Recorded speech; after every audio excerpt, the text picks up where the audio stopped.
Selam dostlar, nasılsınız? Bugün Nikaragua'nın başkenti Managua'dayız.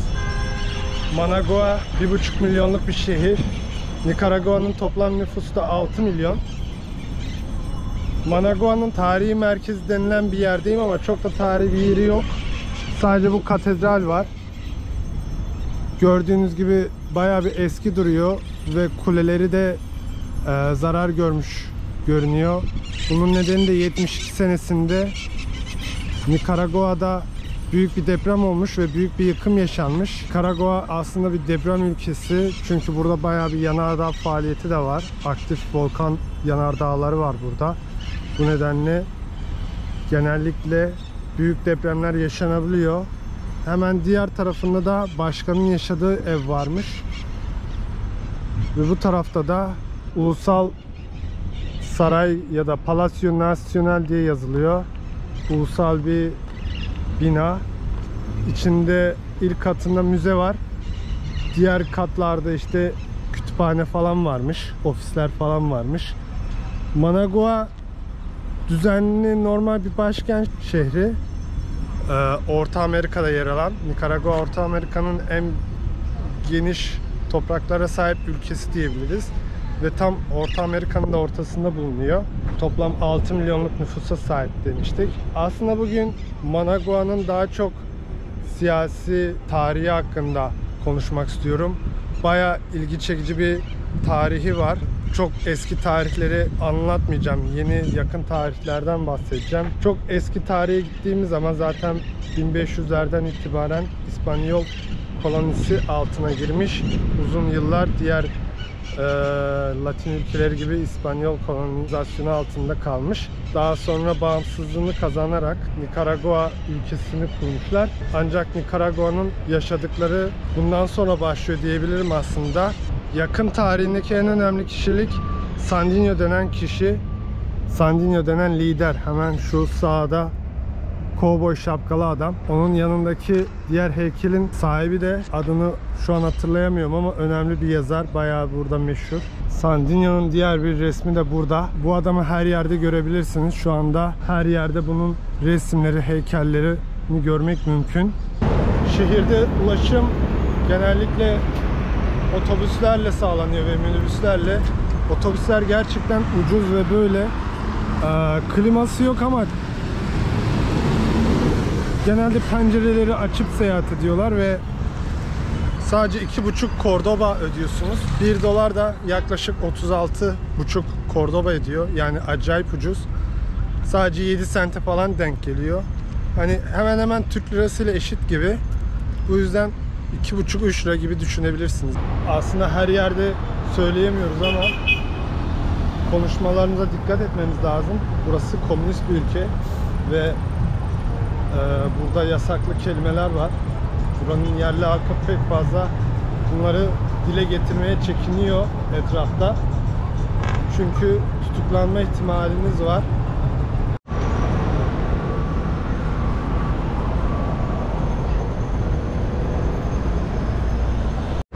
Mesela burada şu anda çok fazla insan olmadığı için rahat konuşabiliyorum ama insanlar için de rahat konuşamıyorum. Mesela burada diktatörlük demek politik yorum yapmak, eleştiri yapmak suç sayılabiliyor ve tutuklanma ihtimaliniz var. Yerli halk bu yüzden korkuyor konuşmaya. Basın özgürlüğü yok. Herhangi bir şekilde muhalefet yasak.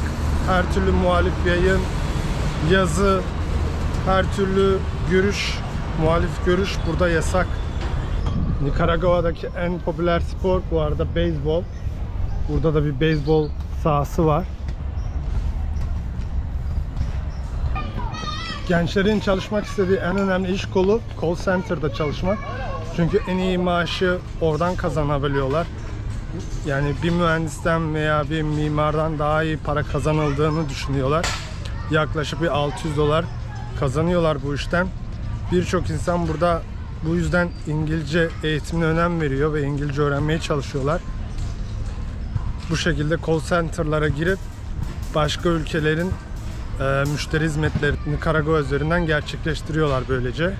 Özellikle Amerikan firması olan Amazon için müşteri hizmetleri servisi var burada ve buradan Nikaragua üzerinden gerçekleştiriyorlar. Daha ucuza getirmiş oluyorlar böylece. Şu an bulunduğum parkta gençler bayağı bir spora ilgi gösteriyorlar. Burada voleybol oynayan gençler var.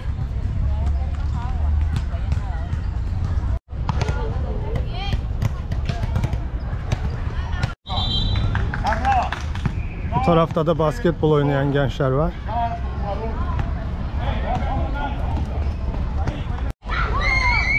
Burada da bıcırıklar voleybol oynuyor. Hayat burada normal gibi görünüyor.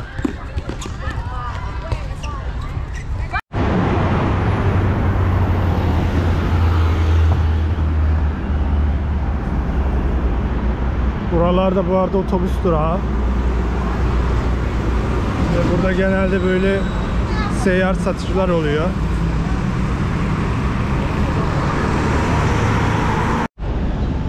Bir de bu kırmızı siyah bayrakları Nikaragua bayrağıyla birlikte görebilirsiniz burada bayağı. Bu bir parti bayrağı, politik bir bayrak. Şu anda iktidarda olan partinin bayrağı.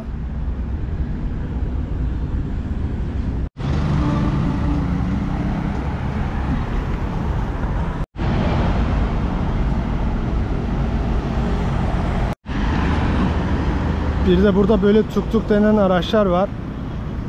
Hemen sizi götürüyor istediğiniz yerlere.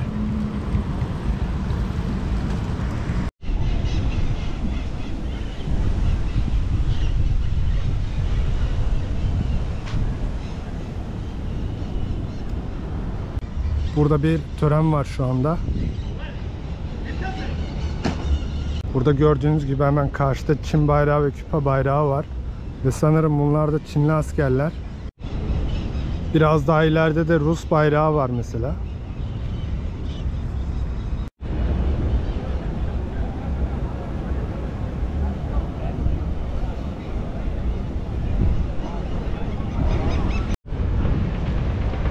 Ön tarafta Nikaragualı askerler bulunurken arka tarafta da diğer ülkenin askerleri bulunuyor.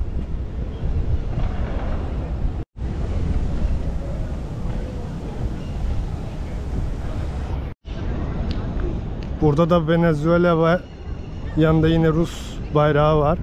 Venezuelalı askerler ve Rus askerleri burada.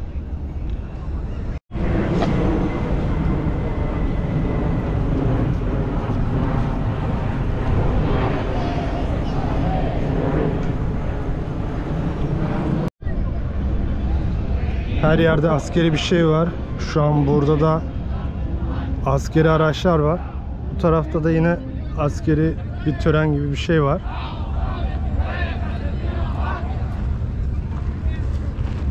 Bugün bir hareketlilik var. Burada tören gibi bir şey var herhalde. Tüm bu ülkeler bugün burada bir tören gerçekleştiriyor. Yolları da görüyorsunuz. Burada bayağı bir tank falan geçti. Askeri araç geçti. O yüzden yollar böyle toz toprak içinde kalmış. Managua hemen bir gölün yanına kurulmuş. Şu an buranın arka tarafında göl var. Ve Managua'nın da sembolik şeyleri bu olmuş. Sembolik böyle ağaçları var. Gece burada ışıklandırılıyor. Üstünde yüzlerce, binlerce ışık var. Geceleri bunlar yanıyor. Gördüğünüz gibi dört bir tarafta var. Ve tam şurada da Sandinho'nun maketi var. Fötür şapkalı gördüğünüz gibi. Her yerde Sandinho'nun heykelleri var. Şu anda iktidarda olan parti Sandinist bir harekete sahip. Görüldüğü gibi gölün kenarına geldik şimdi. Burası fazla yoğun değil. İnsanlar fazla uğramıyor buraya ama genel olarak her yer böyle. Nikaragua ve Orta Amerika'da çok sakin şeyleri. Ve şu anda da gördüğünüz gibi Venezuela, Honduras ve Sandinist hareketin sembolü olan bayrağı, FSLN yazan kırmızı siyah bayrağı görüyorsunuz. Gölde bu şekilde. Karşıda kuşlar konumlanmış buraya. Burası böyle. Çeşitli yerlerde de askerler bekliyor.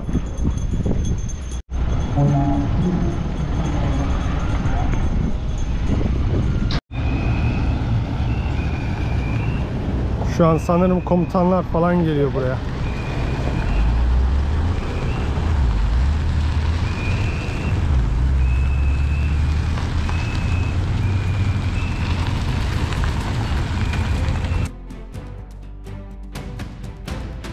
Nikaragua bağımsızlığını kazandığı 1821 yılından itibaren büyük politik çalkantılar, iç savaşlar, darbeler ve otoriter rejimlerle şekillenmiş bir tarih yaşamıştır. Özellikle 20. yüzyıl ABD müdahaleleri, diktatörlükler ve halk hareketleriyle doludur. Bu süreçte en önemli figürlerden biri Augusto César Sandino olmuştur. Sandino'nun direniş mücadelesi ve onun mirası günümüzde bile Nikaragua'nın politik kimliğinde önemli bir yer tutmaktadır. Son olarak günümüzde Nikaragua'nın başındaki Daniel Ortega yönetimi ve onun halk üzerindeki etkilerine de değineceğiz. Nikaragua 1821 yılında İspanya'dan bağımsızlığını kazandı ve kısa bir süre Meksika İmparatorluğu'nun bir parçası oldu. Ancak 1823'te Orta Amerika Federasyonu'na katıldı ve 1838'de tamamen bağımsız bir devlet oldu. 19. yüzyıl boyunca muhafazakarlar ve liberaller arasında sert çatışmalar yaşandı. Bu dönemde Nikaragua'nın en büyük sorunlarından biri de yabancı müdahalelerdi. Amerikalı William Walker 1855'te paralı askerleriyle ülkeyi işgal edip kendisini başkan ilan etti. Ancak 1857'de Orta Amerika ülkelerinin ortak müdahalesiyle devrildi ve idam edildi. 20. yüzyılın başlarında ABD, Orta Amerika'daki ekonomik ve stratejik çıkarlarını korumak için Nikaragua'ya defalarca müdahale etti. 1912'de ABD askerleri ülkeye girdi ve 1933'e kadar Nikaragua'da kaldı. Bu süreçte Nikaragua'da ABD destekli hükümetler iş başına geçti. Ancak bu müdahaleye karşı en büyük direnişi Augusto César Sandino başlattı. Sandino 1895 yılında Nikaragua'nın Nikinohomo kasabasında doğdu. Babası bir toprak sahibiydi ancak annesi yoksul bir çiftçiydi. Sandino genç yaşlarda Orta Amerika ve Meksika'da işçi olarak çalıştı. Bu süreçte Meksika devrimi sırasında devrimci düşüncelerden etkilendi. Nikaragua'ya döndüğünde ABD müdahalesine karşı mücadele etmeye karar verdi. Sandino 1927'de ABD destekli Nikaragua hükümetine karşı silahlı mücadele başlattı.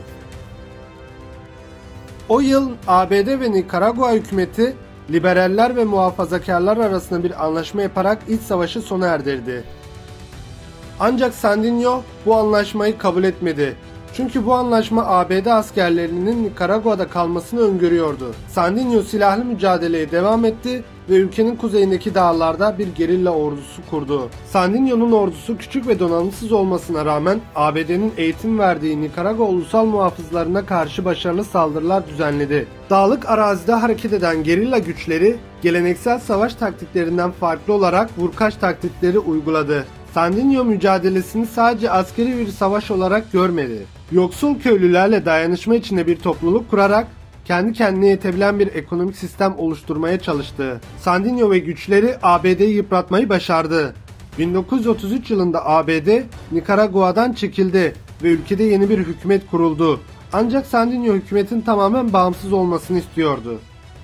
ABD askerlerinin çekilmesinin ardından Anastasio Somoza Garcia liderliğindeki ulusal muhafızlar ülkede kontrolü ele geçirdi. 1934'te Sandino barış görüşmeleri yapmak için başkent Managua'ya davet edildi. Ancak Somoza'nın askerleri tarafından tuzağa düşürüldü, kaçırıldı ve öldürüldü. Cesedi ise asla bulunamadı. Sandino'nun ölümü Nikaragua'da otoriter Somoza rejiminin yolunu açtı. Ancak Sandino'nun mücadelesi ilerleyen yıllarda Sandinista Ulusal Kurtuluş Cephesi için ilham kaynağı oldu. Sandino'nun öldürülmesinden sonra Anastasio Somoza Garcia yönetimi ele geçirdi ve Nikaragua'da 40 yıl sürecek bir diktatörlük dönemi başladı. ABD desteğiyle Somoza ailesi ülkenin tüm ekonomik ve siyasi kontrolünü elinde tuttu. Somoza rejimi büyük yolsuzluklarla anıldı. Özellikle 1972'de Managua'da büyük bir deprem yaşandığında hükümet gelen yardımları çalarak halkın tepkisini çekti. Bu süreçte Sandino'nun fikirlerinden ilham alan Sandinista Ulusal Kurtuluş Cephesi 1961'de kuruldu ve gerilla savaşına başladı. 1979'da halkın büyük desteğini alan FSLN Somoza rejimini devirdi. Sandinistler 1980'lerde ABD destekli sağcı paramiliter gruplar olan Contralar ile savaştı. 1990'da seçimle kaybeden FSLN, 2006'da Daniel Ortega'nın yeniden seçilmesiyle iktidara geldi. Ancak Ortega'nın yönetimi giderek otoriterleşti. 2018'de hükümetin sosyal güvenlik reformlarına karşı başlayan protestolar büyük bir hükümet karşıtı harekete dönüştü. Ortega yönetimi sert müdahalelerde bulunarak yüzlerce insanı öldürdü. Muhalefet liderleri tutuklandı, basın özgürlüğü kısıtlandı ve seçimlerin adil olmadığına dair ciddi şüpheler vardı. Birçok Nikaragualı baskı ve ekonomik sıkıntılar nedeniyle ülkeyi terk etmek zorunda kaldı. Nikaragua'nın tarihi yabancı müdahaleler, iç savaşlar ve otoriter rejimlerle şekillenmiştir. Sandinho, emperyalizme karşı mücadelenin sembolü oldu. Ancak Ortega'nın bugünkü yönetimi, Sandinho'nun temsil ettiği halk hareketinden çok uzaklaşmış durumda. Halk ise baskı, yoksulluk ve özgürlük kısıtlamalarıyla mücadele etmeye devam ediyor.